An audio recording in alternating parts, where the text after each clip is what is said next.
all those images and even the video you see of him and Kenyatta. So that happens, right? And they trusted him.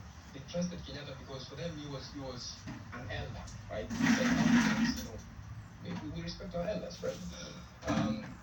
And so when Mwariama in that video is saying, which means or whatever father says, we young men are okay with it. Yeah, we are okay with that, right? And so, but before the end of that year, 12th of December, before 31st of December, Mwariama was in jail, right? Was in jail because, so went back to his camp in Yambene, right? And I think some two comrades of him from, Nairobi went to visit.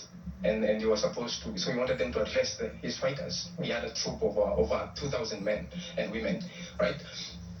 And I think by that time, the government has kind of sent some police to kind of, maintain law and order, whatever. And so the police were like, no, you can't.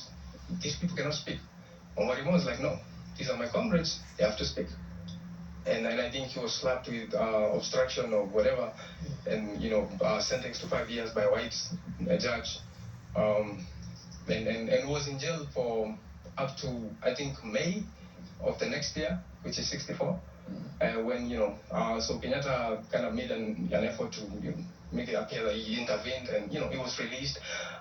They tried. They gave him a position as a sub chief, which I think at some point just bored him.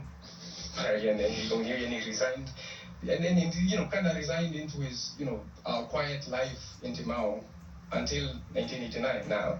And I think this is another point where 89, when they visit some other comrades of theirs in Ukambani somewhere, and they were with Field Marshal Muthoni. I didn't know that until I met one of the nieces of Field Marshal Muthoni, and they mentioned that they were together at that time. So they went there, and I think somebody got bit by a snake, right? And Mwariama, being Mwariama, self-realized as ever, did what they used to do in the forest. If somebody got bit, you suck off the poison, and everything's okay. But then by that time, he doesn't know his teeth has cavities. So the poison killed him, but the person who was bit survived. Right. Wow. And you tell that story. You'll speak some lines after this break. Yeah, sure. From Mwariama. Senora, this is awesome. Dotha Late is our guest when poetry speaks, is what we're talking about. We're taking a quick break at 28 minutes to 9. Back shortly, we'll also be looking at what people are saying about, the wisdom that you're speaking this morning. I have no about that.